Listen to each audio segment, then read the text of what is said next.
Milwaukee, Wisconsin. A city of quiet neighborhoods, waterfront parks, and over 500,000 lives moving in parallel, each carrying their own routines, their own relationships, their own ordinary Saturdays. Most nights in this city end the same way they begin, unremarkably. People go home, doors close, the city rests.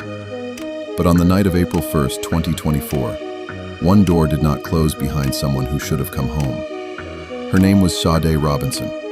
She was 22 years old, and after tonight, the city of Milwaukee would never be quite the same. To understand what happened to Sade Robinson, you first need to understand who she was, not as a victim, not as a headline, but as a person.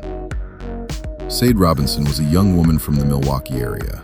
By all accounts, from the people who loved her, she was warm, creative, and fiercely alive, the kind of person whose presence filled a room.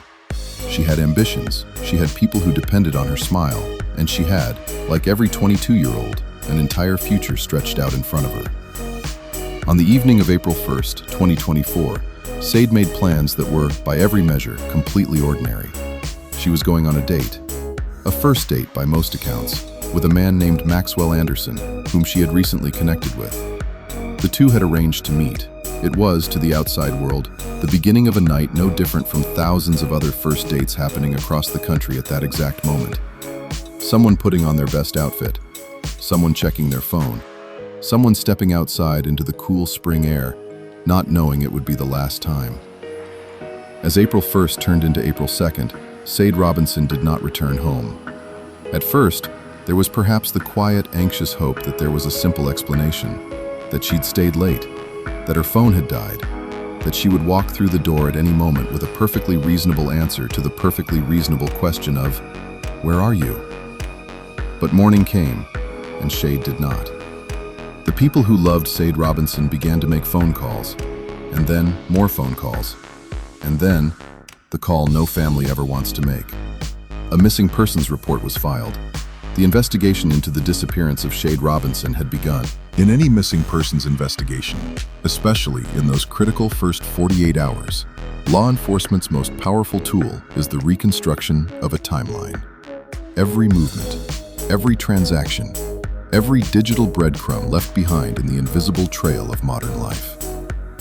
Investigators with the Milwaukee Police Department began piecing together the last known hours of Sade Robinson's life, a process that would quickly shift this case from a missing persons inquiry to something far darker.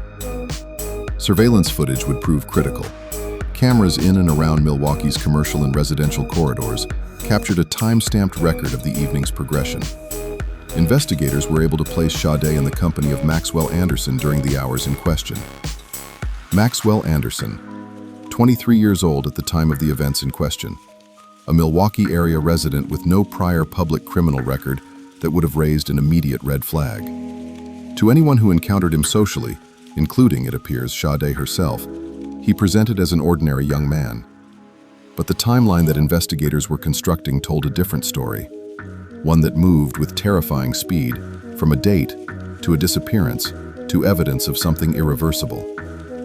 Within hours of Sade's disappearance being reported, two separate and deeply alarming discoveries would anchor the investigation, not in the abstract world of digital data, but in the cold, physical reality of the city itself. Warnimont Park sits on the southern edge of Milwaukee, stretching along the shoreline of Lake Michigan. It is, under normal circumstances, the kind of place that speaks only of ordinary leisure. Walking trails, open sky, the quiet rhythm of the lake. On April 2nd, 2024, less than 24 hours after Sade Robinson was last seen, Warnimont Park became a crime scene. A discovery was made. Human remains. Specifically, a human leg, recovered from within the park's grounds. The discovery triggered an immediate, intensive forensic response. This was no longer a missing persons case. This was a homicide investigation. Forensic pathologists and crime scene technicians began the methodical, painstaking work of processing the scene. In modern criminal investigations, physical evidence is both the most unimpeachable and the most fragile resource available to law enforcement. It must be collected with precision, preserved without contamination, and analyzed with a discipline that bridges science and justice. The remains recovered at Warnimont Park were submitted for forensic DNA analysis. the gold standard of biological identification. DNA profiling works by extracting and sequencing specific markers within a biological sample's genetic code, markers unique to every individual on Earth, and comparing them against reference samples provided by family members. The process is precise, it is definitive, and in this case, it was devastating. The DNA recovered from Warnimont Park was a match.